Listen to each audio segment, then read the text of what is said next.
बिस्मिल्लाहिर्रहमानिर्रहीम, अस्सलाम वालेकुम। अली सलमान जी टीवी के तमाम नाज़रीन को जी स्पोर्ट्स में खुश आमदेद कहता है कि जहाँ पे रोज़ाना रात 11:05 पर हम इस महफिल को, इस बज़म को सजाते हैं आपके लिए और बात करते हैं पाकिस्तान स्पोर्ट्स के हवाले से। इन दिनों चूँकि माह रमज़ान का मुतबर्रिक और मुक़द्दस महीना जारी है और हमें उम्मीद है कि आप सब इबादत भी कर रहे होंगे और साथ साथ जो पाकिस्तान के दीगर शहरों में और बिलखुसूस कराची में जो स्पोर्ट्स की और क्रिकेट की सरगर्मियाँ हैं उससे लुत्फ़ अंदोज़ भी हो रहे होंगे। आज के शो में हमारे साथ एक बड़ी ज़बरदस्त शख्सियत मौजूद है और इनके इंतहाई मशहूर भी हैं क्योंकि 11 महीने एक तरफ और एक महीना रमज़ान का एक तरफ, जहाँ पे वो थ्रू आउट 24 घंटे जो है वो मुसलसल जो है वो रमज़ानुल मुबारक के मसरूफियात में मशगूल रहते हैं। कभी अफ्तार लोगों को करवाते नज़र आते हैं, कभी सहर की जो है वो अरेंजमेंट करते नज़र आते हैं और जो गरीब नादार लोग हैं उनको भी मदद फराहम करते हैं। और सबसे बड़ी बात यह है और सबसे अच्छी बात यह है कि कोई तस्वीर उनकी इतनी ज़्यादा सामने नहीं आती है इमदाद करते हुए, क्योंकि कहते हैं कि अगर आप इमदाद किसी की करें तो एक हाथ से दें और दूसरे हाथ को पता भी नहीं चलना चाहिए।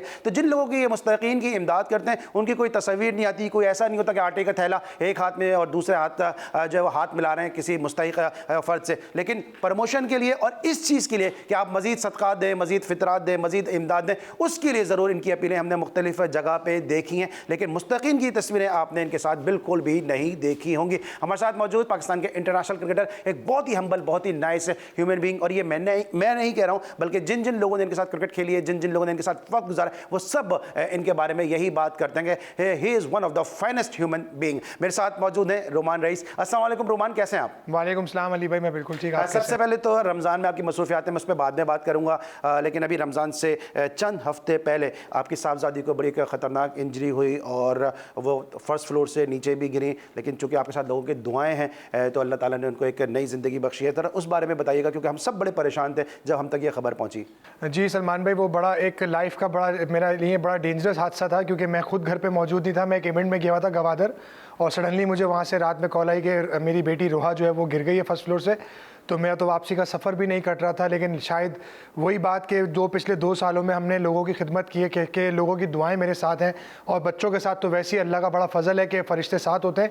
तो अल्लाह ने मेरी बच्ची को नई ज़िंदगी और जिन जिन लोगों ने उस हादसे के बाद जो मेरी बेटी के लिए, मेरी फैमिली के लिए बेस्ट विशेज़ दी, दुआएँ दी, उनका मैं तहे दिल से शुक्रिया अदा करना चाहता हूँ। सबसे बड़ा शुक्र मेरे रब का जिसने उस बच्ची को नई ज़िंदगी दी। अच्छा रोमान, अकीरी तौर पर आप परेशान भी होंगे, इस तरह की इंजरी भी आई, फैमिली में परेशानी, लेकिन नेगेटिविटी जो लोगों की है, कुछ मैंने ऐसे ट्वीट देखे सोशल मीडिया पे कि आपको ब्लेम दिया कि पेरेंट्स बच्ची का ख्याल नहीं रख सके, दुख हुआ?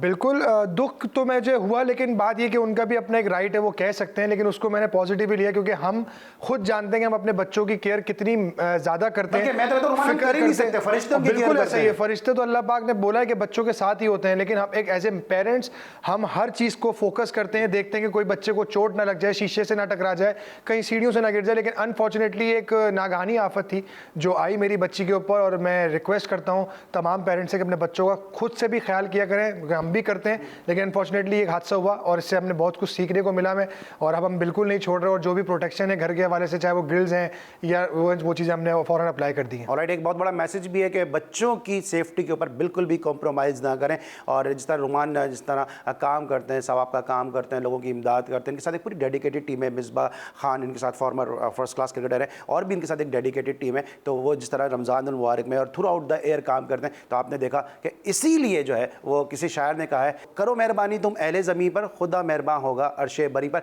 ये आपने देख लिया कि इतनी ऊंचाई से बच्ची गिरी, उसके बाद अल्लाह ताला ने उसको सेहत दी, ज़िंदगी दी, और हम दुआ गो हैं कि अल्लाह ताला बच्ची का मुस्तकबिल जो है अच्छा करे। लेकिन थोड़ी सी बात करते हैं रोमान रईस से, जो 24 साल के बाद ऑस्ट्रेलिया की टीम पाकिस्तान आई, टेस्ट सीरीज़ में गो के पाकिस्तान को शिकस्त हो गई, लेकिन वनडे में पाकिस्तान और T20 में जो मुकाबला हुआ, ठीक है, एक अच्छा साइन है कि पाकिस्तान आई ऑस्ट्रेलिया की टीम और यहाँ पर इंटरनेशनल क्रिकेट के दरवाजे खुले। एज ए क्रिकेटर आपको कितनी खुशी हुई? और टेस्ट सीरीज़ में ज़्यादा बात इसलिए करूँगा क्योंकि आप फर्स्ट क्लास क्रिकेट खेल कर आए, आप रिकॉर्ड होल्डर हैं, जो इस तरह आपने 9 विकेटें हासिल की थी लाहौर के खिलाफ यूनाइटेड बैंक के लिए खेलते हुए, उस हवाले से आप दूसरे बेस्ट आपका रिकॉर्ड है।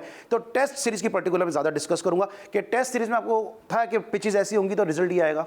एक्सपेक्टेड था क्योंकि हमारी जो इस वक्त अभी आप देखें लास्ट जो डोमेस्टिक सीजन गुजरा है पूरा, फिर पीएसएल भी हुई है, तो पिच इसका स्लो होना मुमकिन था और वो चीज़ हमें मैचेस में नज़र भी आई। और रिवर्स स्विंग हो रहा था, लेकिन रिवर्स स्विंग भी मेरे ख्याल से मोर इफेक्टिव तब होता है कि जब आपकी बॉलर्स की जो बॉडी है वो पूरी लगे बॉल पे और पेस आपका अच्छा हो, विकेट थोड़ा सा बॉल छोड़े। लेकिन अगर बॉल पिच नहीं छोड़ेगा तो रिवर्स फिर भी मैनेज हो जाता है। और आई थिंक कि ऑस्ट्रेलिया ने बहुत अच्छी क्रिकेट खेली, क्योंकि ऑस्ट्रेलिया के लिए थोड़ा सा मुश्किल था क्योंकि हम अपनी होम कंडीशन में खेल रहे थे। लेकिन जिस तरह के उनके बॉलर्स ने बॉलिंग की और जिस तरह से उनके बैट्समैन ने बैटिंग की, थोड़ा सा उनकी इंटेंट का मुझे फ़र्क ज़्यादा नज़र आया कि वो मैच जीतने जा रहे थे और हमारी इंटेंट में थोड़ा सा ये फ़र्क था कि हम थोड़ा सा डिफेंसिव खेल रहे थे। जो लास्ट टेस्ट मैच हुआ है, अगर पाकिस्तान एक पॉजिटिव माइंडसेट के साथ थोड़ा अटैकिंग ऑप्शन पर जाता पहले सेशन में और कुछ रन्स कर देता, तो मे बी कि हमारे जो लास्ट 2 सेशन थे वो पाकिस्तान आसानी से खेलता और 2 रन या 2.5 रन या 3 रन से भी खेलता रहता तो हम मैच जीत सकते थे। लेकिन अनफॉर्चुनेटली गेम अच्छा हुआ और सीरीज़ अच्छी हुई और ऑस्ट्रेलिया का पाकिस्तान आना 24 साल के बाद ये बहुत खुशाइंद बात है और हमारे पाकिस्तान क्रिकेट के लिए बहुत इंपॉर्टेंट है। पिचेस आप पाकिस्तान भर में क्रिकेट खेले, स्टेडियम में भी, आप नेशनल स्टेडियम में भी क्रिकेट खेले। पिंडी की पिच रिवायती तौर पे थोड़ी सी तेज़ होती है, थोड़ा सा उसमें बाउंस मिलता है, थोड़ा सा उसमें जूस होता है। आपको लगता है कि आप कह रहे हैं कि पिच आहिस्ता आहिस्ता आज़म ट्रॉफी के बाद स्लो होती गई, लेकिन आपको लगता है कि डेलिबरेटली पिचेस स्लो बनाई गई? मेरा ख्याल से अली भाई, मुझे ऐसा लगता है कि पिछले 2-3 साल से जो मैं सारे सीजन मैंने देखे हैं और मैं खेला भी हूँ, पिंडी की पिचेस आज से 5 या 4 साल पहले बाउंसी ट्रैक होती थी और बहुत ज़्यादा बाउंस होता था। लेकिन अब क्या है कि जैसे जैसे टाइम गुजरता जा रहा है पिचेस स्लो होती है, क्योंकि क्रिकेट जब ज़्यादा होने लगती है, क्योंकि हमारे पास रेस्ट तो आता ही नहीं है। अब ये है कि हमारा सीज़न इतना लंबा हो गया है, हम 4-5 महीने को सब मुसलसल जो है वो डोमेस्टिक चलता रहता है, तो आई थिंक कि उसकी वजह से भी थोड़ा सा पिचेस पे इफेक्ट। राइट, रोमान रईस से गुफ्तगू का सिलसिला जारी रहेगा। ये तो हमने बात की ऑस्ट्रेलिया के 24 साल के बाद पाकिस्तान आने की और रोमान रईस की थोड़ी सी निजी ज़िंदगी के हवाले से। इस वक्त हम लेंगे ब्रेक, और जब ब्रेक के बाद वापस आएंगे तो इन दिनों इनकी क्या मसरूफियात हैं उसको भी डिस्कस करेंगे, और साथ साथ पाकिस्तान सुपर लीग में तो रोमान रईस का रिकॉर्ड बड़ा ज़बरदस्त है, उसको पे भी बात करेंगे। मिलते हैं छोटे से ब्रेक के बाद।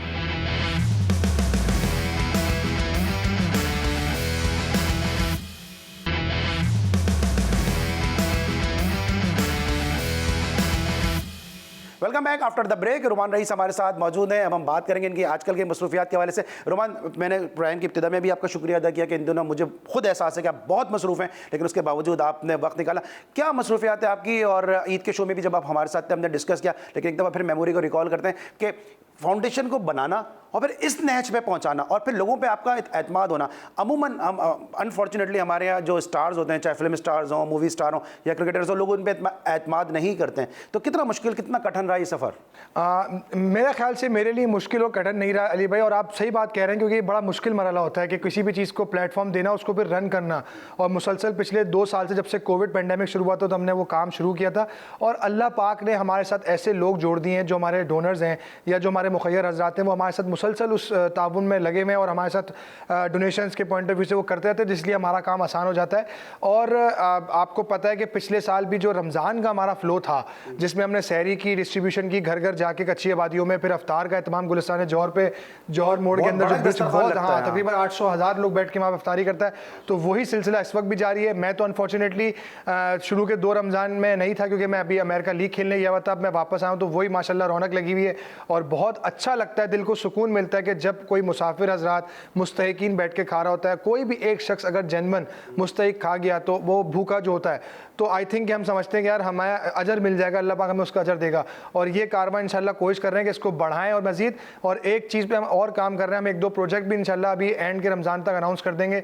और मेरी बात चल रही है 1-2 जगह कि जहाँ हमें थोड़ी अगर ज़मीन मिल गई तो इंशाल्लाह ताला हम ऐसा कोई स्पोर्ट्स कॉम्प्लेक्स और इंस्टीट्यूट बनाएंगे जहाँ हम जो बच्चे पढ़ना नहीं चाहते, पढ़ना चाहते हैं और उनके वसाइल नहीं है और वो टैलेंटेड भी हैं स्पोर्ट्स के अंदर, तो इंशाल्लाह ताला उनको एक ऐसा प्लेटफॉर्म दिया जाएगा जहाँ वो अपनी बेसिक एजुकेशन भी हासिल करेगा, अपने स्पोर्ट्स को भी देगा, उनके घर को हम टेक केयर करेंगे ताकि वो अपना पूरा एक ख़ानदान को संवार सके। ऑलराइट नाज़रीन, आप विंडोज़ पे देख भी रहे होंगे कि हमारे इनके नंबर्स भी चल रहे हैं। अगर आप भी इस हवाले से कोई इमदाद करना चाहें तो आप बहुत ही सुकून से, इत्मीनान के साथ सही जगह पे जो अपने सदक़ात, फ़ितरात और अतियात हैं वो आप दे सकते हैं, क्योंकि बहुत सारे लोगों को ये अंदाज़ा नहीं हो रहा होगा कि रोमान रईस कितना मुश्किल काम कर रहे हैं। मैं खुद ग्रास रूट क्रिकेट से जुड़ा हूँ, रमज़ान क्रिकेट एक अरसे से कवर कर रहा हूँ। मुझे अंदाज़ा है कि एक मामूली क्रिकेटर भी रमज़ान में लाखों रुपए कमा लेता है, और लाखों रुपए की अपनी आमदनी छोड़ के, क्रिकेट छोड़ के इस तरह के काम करना, सवाब के काम करना और इस तरह के फलाही काम करना हरगिज़ आसान नहीं है। ये बताएगा अब फाउंडेशन आपकी किस नहज पे है, क्योंकि आपने बड़े छोटे स्केल से काम शुरू किया था, कोविड में आपने इस सिलसिले का आगाज़ किया और अब माशाल्लाह ये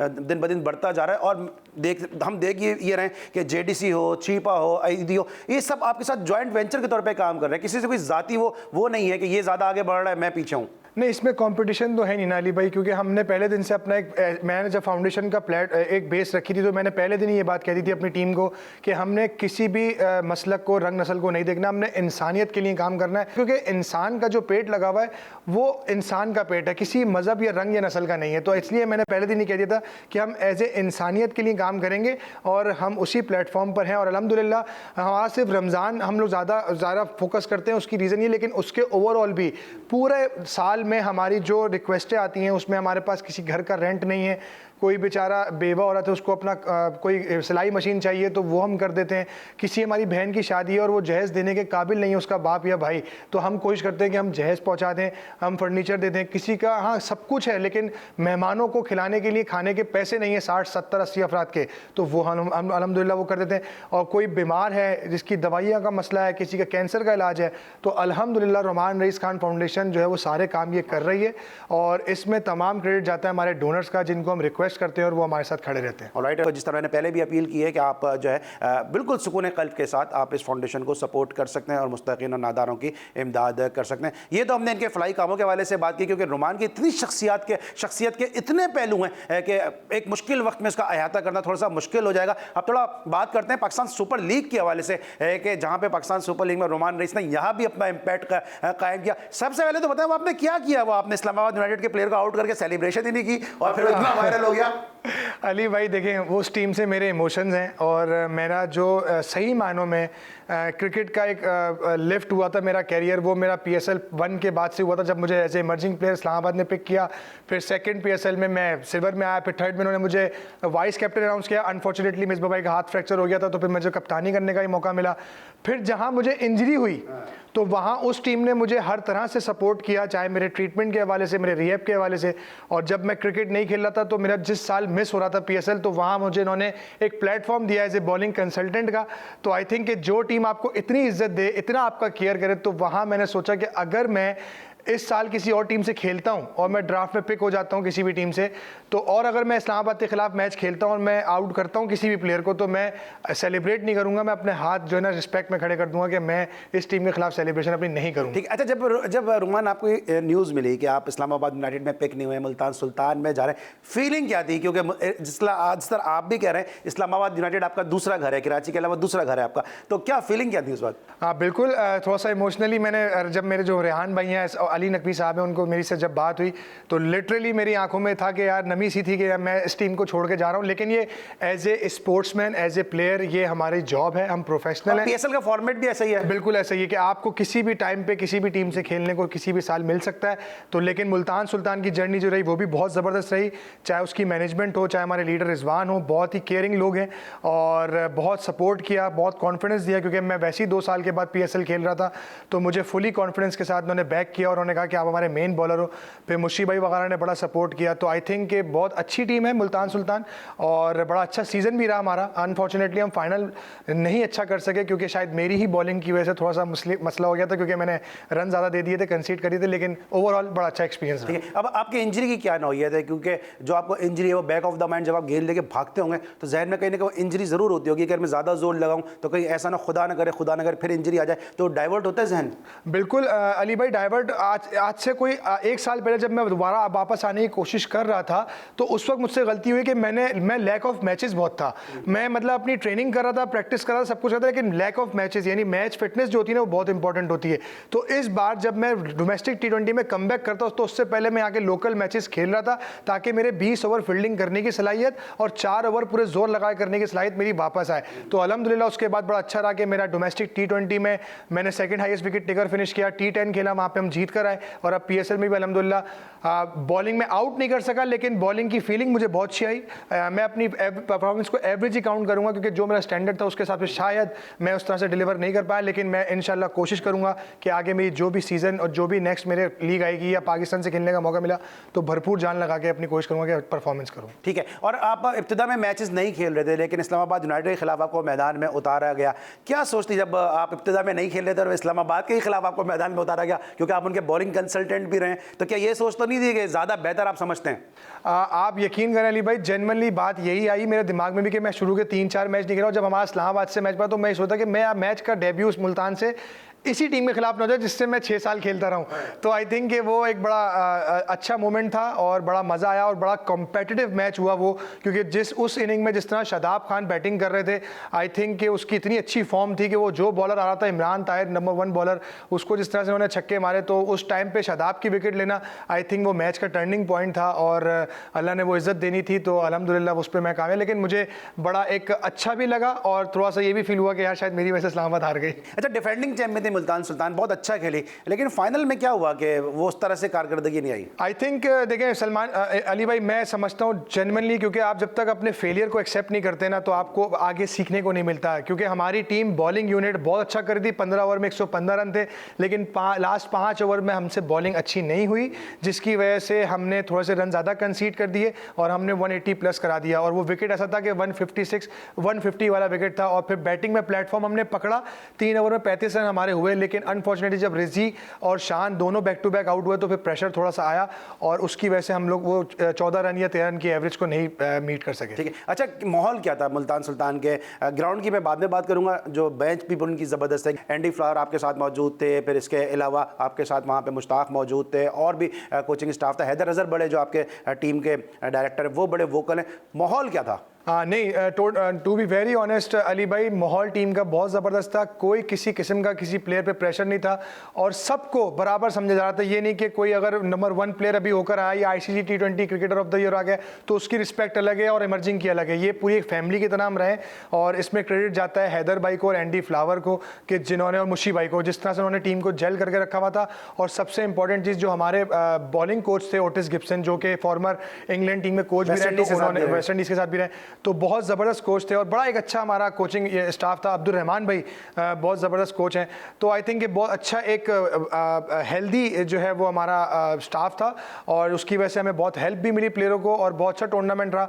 और डिफेंडिंग चैंपियंस थे तो हमारे पास ही मौका था टाइटल डिफेंड करने का। ये एंडी फ्लावर ने पहले दिन कह दिया था और कोशिश पूरी की, लेकिन अनफॉर्चुनेटली जीत और हार एक लाइफ का पार्ट है और लाहौर के अंदर डिजर्व करती थी क्योंकि वो बहुत अच्छी क्रिकेट खेल रहे थे। उनका बॉलिंग जो यूनिट था वो बहुत स्ट्रॉन्ग था और जिसकी वजह से उन्होंने काफ़ी बेहतर परफॉर्मेंस की। ऑलराइट, हम बात कर रहे हैं जनाब पाकिस्तान सुपर लीग के हवाले से। और पाकिस्तान सुपर लीग में जो कि रोमान रईस, जिस तरह मैंने पहले भी कहा कि बहुत ज़्यादा फलाही कामों में बहुत ज़्यादा सैरी और रफ्तारी के इंतजाम भी करते हैं, क्योंकि पाकिस्तानी जो थे इससे पहले सिर्फ सिंगापुरी राइस के बारे में जानते थे, लेकिन सिंगापुर के प्लेयर ने क्या कमाल दिखाया, उनकी ज़रा याद इनके साथ शेयर करेंगे एक छोटे से ब्रेक के बाद।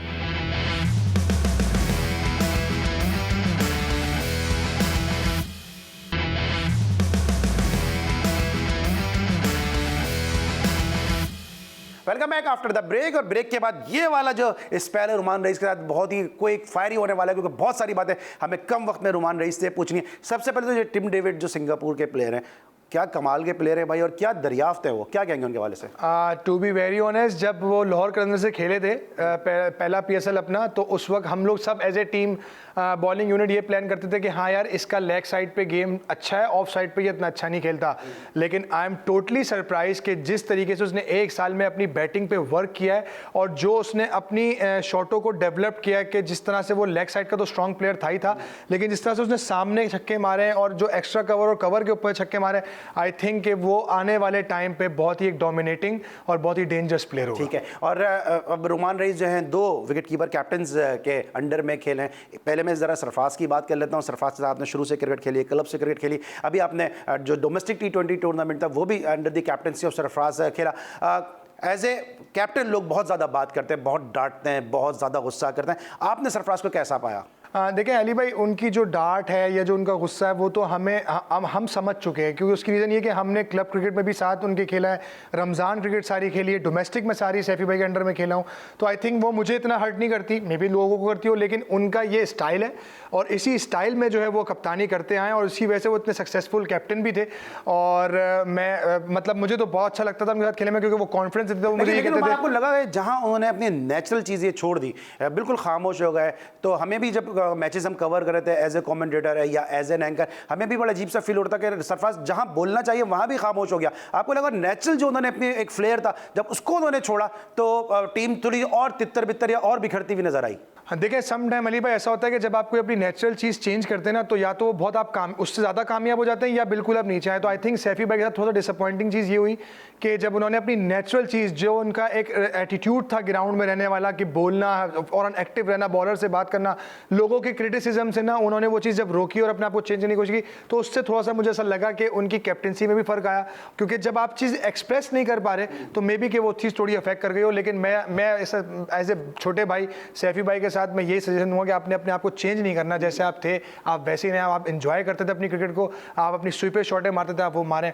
क्योंकि मैं पर्सनली समझता हूँ कि शायद आप जब चेंज करते ना दूसरों के कहने पे, तो सम टाइम क्या हेल्प कर जाती है, सम टाइम आपके साथ थोड़ा नुकसान हो जाता है। तो शायद मुझे ऐसा लगता है कि वो चीज़ बिल्कुल हम सब भी एक्सपेक्ट करते हैं कि सरफराज उसी तरह से जो उनका नेचुरल अंदाज है उसको बिल्कुल भी गिव अप नहीं करें। लोग का काम बातें करते हैं, वो बातें करते हैं, क्योंकि इससे अगर परफॉर्मेंस पे इम्पैक्ट आ रहा है, इफेक्ट आ रहा है, तो वो एक ज़्यादा मैटर चीज़ हो जाती कर जाती है। रिजवान के अंडर में भी आप खेलें अभी पूरा PSL, रिजवान को देखा हमने कि बड़े कूल रहे हैं, काम रहे हैं, और जो बातें जिस तरह से पीछे से करते रहे, बड़ा बूस्ट करते हैं, और प्लेयर्स को हक करने में भी रिजवान जो है बड़े आगे आगे रहते हैं। कैसा पाया एज ए लीडर आपने उनको? बिल्कुल, रिजवान नो डाउट बहुत अच्छे लीडर हैं और बहुत ही कूल एंड काम है। और सबसे अच्छी चीज़ ये है कि ज़ाहिर है एक कोई भी प्लेयर हो, उसको अगर मार पड़ रही है और कोई कप्तान आके आपको हंस के बात करे, तो आपका वैसे ही जो माइंडसेट है वो एकदम नॉर्मल हो जाता है, आपके ऊपर से प्रेशर कम हो जाता है। तो आई थिंक ये भी एक बड़ा गुड साइन है और एक बड़ा अच्छे लीडर की निशानी है। तो आई थिंक रिजवान ने जो स्पेशली PSL में जो लीडरशिप अपनी दिखाई है, तो उससे हमारी टीम को भी बहुत फ़ायदा हुआ और लीडिंग फ्रॉम द फ्रंट रहे वो।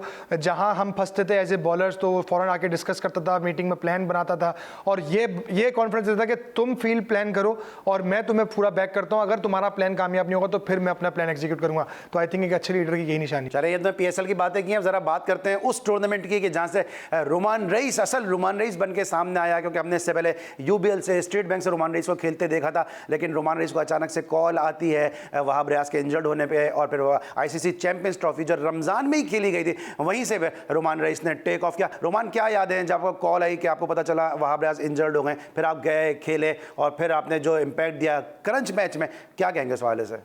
बिल्कुल, पहले तो मैं तो रमज़ान क्रिकेट ही खेला था, क्योंकि रमज़ान का महीना था और मैं UBL का वहाँ टूर्नामेंट चल रहा था मोइन खान स्टेडियम पे। तो सडनली जब इंडिया से मैच हारे और वहाब भाई की इंजरी हुई है, तो फ़ौरन मुझे फिर वहाँ से कॉल आई है, और मुझे जब पाकिस्तान की कॉल हुई तो फिर मैं फ़ौरन फ्लाइट लेके वहाँ गया। और जब हमारा दूसरा मैच, जब मैं फ्लाइट में था, तो दूसरा मैच साउथ अफ्रीका चला था, और मैं ये दुआ करता कि अल्लाह पाक पाकिस्तान किसी तरह मैच जीत जाए, वरना ऐसा ना हो कि मैं पहुँचूँ और हम नॉकआउट में मतलब लीग में आउट हो जाएँ। तो बस अल्लाह ने दुआ कबूल करी और वहाँ हम वो मैच डकवर्थ लुइस पे जीते।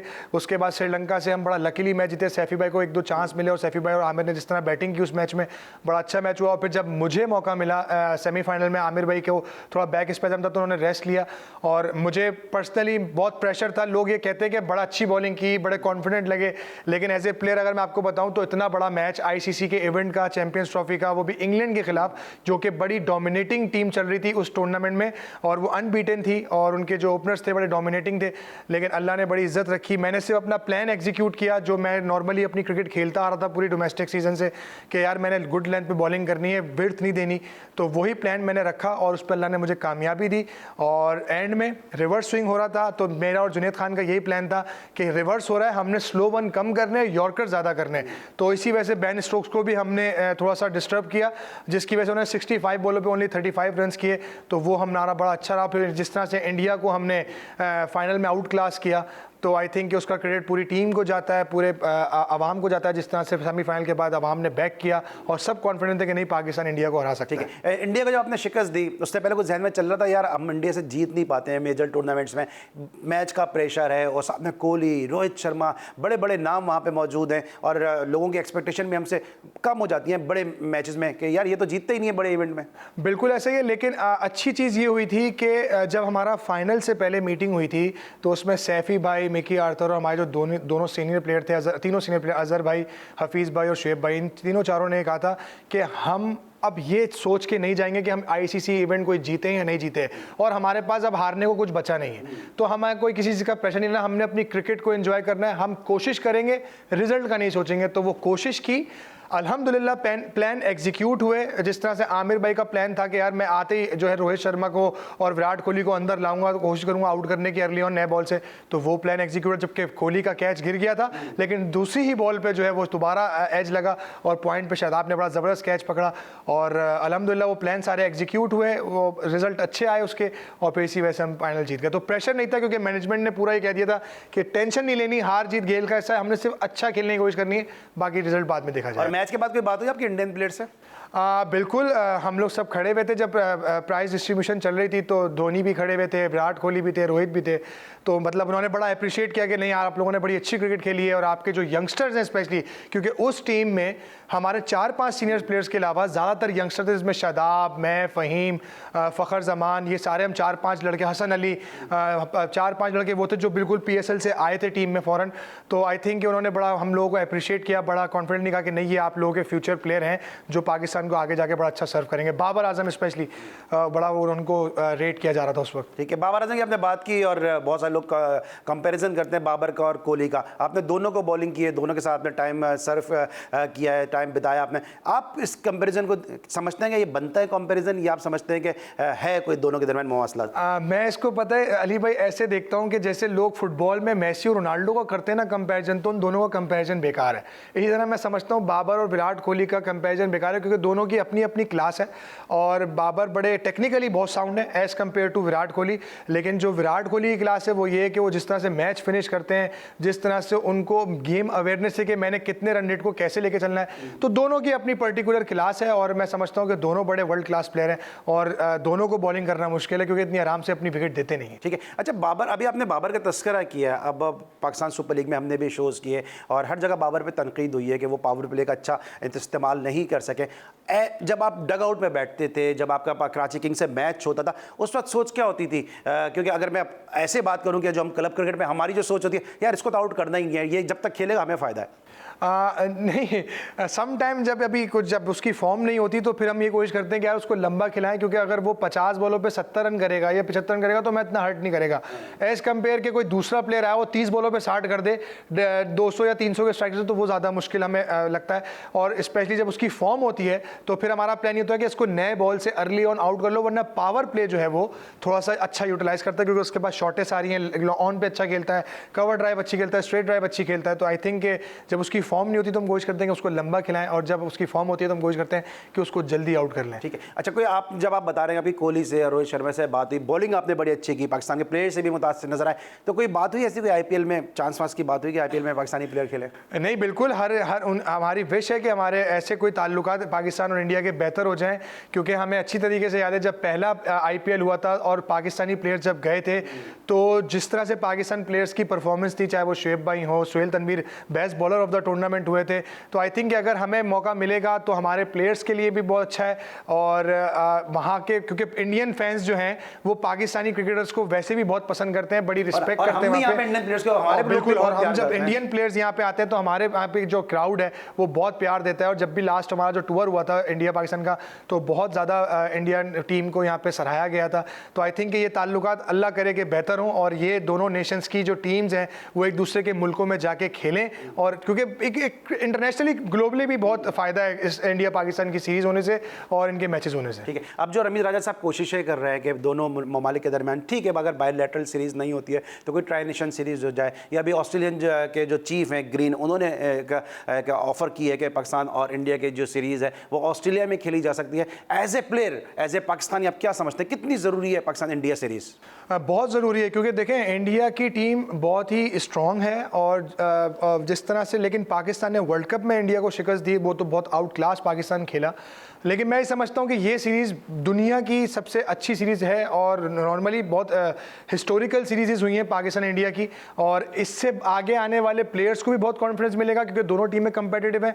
और अगर जैसे मिसाल के तौर पे अभी आपने बताया कि ट्राई सीरीज़ अगर हो रही है जिसमें ऑस्ट्रेलिया, पाकिस्तान, इंडिया है, तो एज ए पाकिस्तानी मैं ये सोचूंगा कि पाकिस्तान की टीम की क्रिकेट बेहतर ही होगी, क्योंकि आप जितनी कंपेटिटिव टीम के साथ खेलेंगे तो आपकी परफॉर्मेंस बेहतर होने का, आपको ग्रूम होने का ज़्यादा बेहतर मौका मिलेगा। ज़्यादा बेहतर मौका मिलेगा। ये तो हमने वो बातें की हैं जो अब माजी में हो चुकी हैं। अब ज़रा बात करते हैं रोमान रेस की फ्यूचरिस्टिक अप्रोच के बारे में, इनके प्लान्स के हवाले से। Asia cup, T20 world cup, इन दोनों को लेकर रोमान रेस के जहन में क्या है और क्या तैयारियां रोमान रेस कर रहे हैं? अली भाई, टू बी वेरी ऑनेस्ट कि मैं जो अब अपने जब से कमबैक किया ना, मैंने अपनी सोच को बहुत सिंपल रखा है, बहुत मतलब रिलैक्स रखा हुआ है कि मैं हर टूर्नामेंट को फोकस करूंगा। मैं बहुत बड़ा गोल नहीं बनाऊंगा क्योंकि मैं अपनी मेहनत कर रहा हूं, मैं अपनी फिटनेस पे काम कर रहा हूं। जहां मुझे प्लेटफॉर्म मिलेगा मैं अपना 200% दूंगा, और जैसी ही मेरी परफॉर्मेंस क्लिक कर जाती है तो सिलेक्टर्स नो डाउट देख रहे हैं सारा, PSL भी, डोमेस्टिक T20 भी और अदर लीग्स पे भी जाऊंगा अगर मैं खेलने, तो वहाँ पे भी ज़्यादा परफॉर्मेंस करूंगा तो हाईलाइट तो होगी हर चीज़।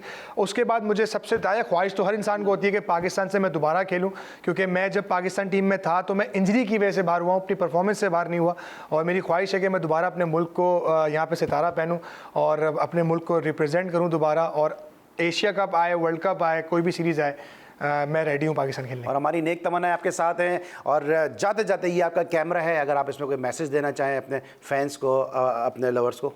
मैं सबसे पहले तो ये एक आप लोगों से रिक्वेस्ट करता हूँ कि काइंडली प्लीज़ पाकिस्तान क्रिकेट पे ज़्यादा क्रिटिसिज्म ना किया करें, क्योंकि हमारा अपना मुल्क है, हमारे अपने प्लेयर्स हैं। देखें, अच्छी परफॉर्मेंस, बुरी परफॉर्मेंस होना एक पार्ट ऑफ द गेम है और पार्ट ऑफ द लाइफ है, लेकिन हमें हर हाल में अपनी टीम को बैक करना चाहिए, पॉजिटिव वाइब देने चाहिए। और दूसरी चीज़, अगर आप रोमान रईस खान फाउंडेशन को इस माह रमज़ान में मज़ीद सपोर्ट करना चाहते हैं तो हमारा जो आपने नंबर अभी स्क्रीन पर देखा, बैंक अकाउंट डिटेल्स देखी हैं, वो आप उस पर डोनेट कर सकते हैं। और साथ ही साथ अगर आप वहाँ खुद ऑन द स्पॉट आकर हमें कोई चीज़ डोनेट करना चाहते हैं तो हम लोग वहाँ 24/7 आवर्स वहाँ अवेलेबल हैं, तो प्लीज़ आप हमसे कांटेक्ट भी कर सकते हैं और वहाँ आके विजिट भी कर सकते हैं। Thank you so much Rumman Raees, आप हमारे साथ मौजूद थे। और जाते जाते मेरी तरफ से भी यही आपसे रिक्वेस्ट है कि आप रोमान रईस के जो जितनी भी आप इस फलाई जो तंजीम है इसकी, आप रोमान रईस खान फाउंडेशन की मदद कर सकते हैं, बिल्कुल कीजिए। और न सिर्फ मदद कीजिए बल्कि खुद विजिट कीजिए। अगर आपका दिल मुतमईन है तो बिल्कुल जाके इनके साथ दामे दरमे कदमे सुखने आप इनके साथ खड़े होकर जो है मुस्तहिकीन की इमदाद कर सकते हैं, क्योंकि ये वो मुतबर्रक और मुबारक महीना है कि जहाँ पे आप हम सब मुसलमान